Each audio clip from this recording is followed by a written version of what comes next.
বন্ধুরা, welcome back to my channel. এবার দার্জিলিং গেছিলাম আর একটা নতুন এক্সপিরিয়েন্স করেছি। টয় ট্রেনে চড়েছি। আগে অনেকবার দার্জিলিং গেছি, কিন্তু টয় ট্রেনে চড়া হয়নি। হ্যাঁ, কেননা একা একা গেছিলাম দার্জিলিংয়ে। তো এবার ফ্যামিলি নিয়ে গেছিলাম। আগেই ঠিক করে রেখেছিলাম যখন ফ্যামিলি নিয়ে যাব তখন টয় ট্রেনের এক্সপিরিয়েন্স করব। তো দার্জিলিং স্টেশন থেকে জয় রাইডে আমরা বুক করেছিলাম 1000 টাকার টিকিট পার পার্সনে। এছাড়া আরেকটাও রাইড হয়, সেটা দার্জিলিং থেকে কার্শিয়াং, সেটার ভাড়া হলো 1500 টাকা পার পার্সন। জয় রাইডের টাইম ছিল সকাল 11:20, কিন্তু ট্রেন প্ল্যাটফর্মে আস্তে আস্তে টাইম লাগিয়ে দিয়েছিল 12টা। টয় ট্রেনের এক্সপিরিয়েন্স ছিল অনেকটা সুন্দর। টয় ট্রেনের জার্নির প্রথম স্টেশন ছিল বাতাসিয়া লুপ। বাতাসিয়া লুপের পরে ট্রেন পৌঁছে যাবে ঘুম স্টেশন।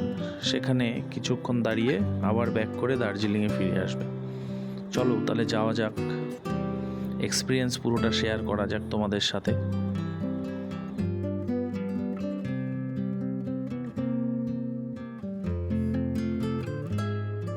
1 ঘন্টা 15 মিনিটের এই জার্নি কখনো বোর ফিল করিনি। এক আলাদা অনুভূতি। পাহাড়ের মধ্য দিয়ে টয় ট্রেন, রাস্তার পাশ দিয়ে, মানে গাড়ি একসাথে যাচ্ছে, একসাথে টয় ট্রেন যাচ্ছে, এক আলাদা অনুভূতি। আগে গাড়ি করে যেতাম, তখন ভাবতাম যে টয় ট্রেনে কবে চড়ব। যাই হোক, সেই শখটা পূরণ আমরা এবার করতে পেরেছি। দার্জিলিংয়ের টয় ট্রেনের স্বপ্নটা তো পূরণ হলো। এবার আরেকটা ইচ্ছে আছে, আর সেটা হলো কালকা থেকে সিমলা যে টয় ট্রেন, সেটার এক্সপিরিয়েন্সটা করব আর শেয়ার করব তোমাদের সাথে। দেখা যাক কবে হয়।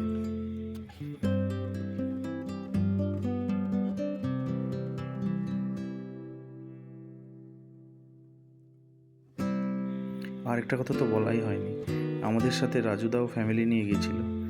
রাজুদার ওয়াইফের এবার প্রথমবার দার্জিলিং, তাই টয় ট্রেনের এক্সপিরিয়েন্সটা তার খুবই ভালো লেগেছিল।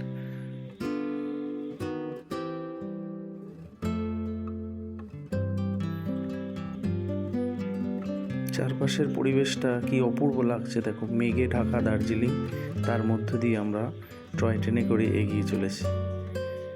সবাই ব্যাপারটা দারুণ এনজয় করেছে। অ্যাকচুয়ালি এই ভিডিওটা যখন পরে দেখব, হয়তো বা 5-7 বছর পর, হয়তো বা 10 বছর পর, তখন স্মৃতিচারণ হয়ে যাবে।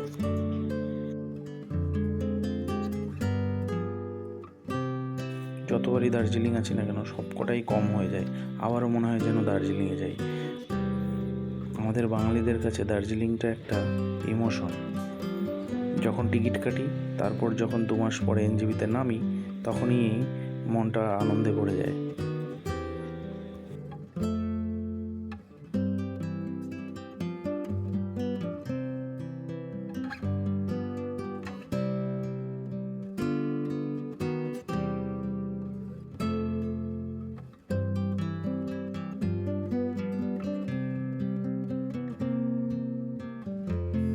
পৌঁছে গেছি জয় রাইডের প্রথম স্টেশন বাতাসিয়া লুপ।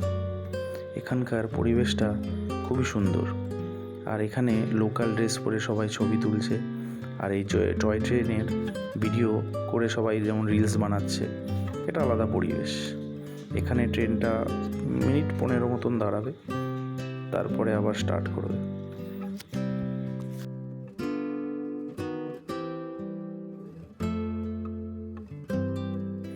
দেখো কি সুন্দর পরিবেশ, মনটা আনন্দে ভরে যায় এরকম পরিবেশ দেখলে। চারদিকে মেঘ, মাঝখানে একটা ছোট্ট বাগান মতো, যেখানে সবাই আনন্দ করে বেড়াচ্ছে, ছবি তুলছে।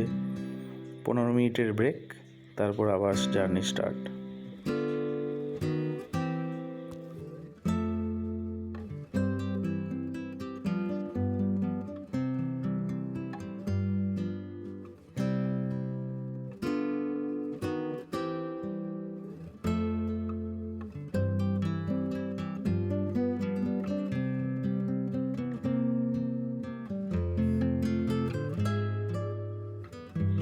দেখতে দেখতে আমাদের এই জার্নির শেষ স্টেশন ঘুম স্টেশনে পৌঁছে গেছি।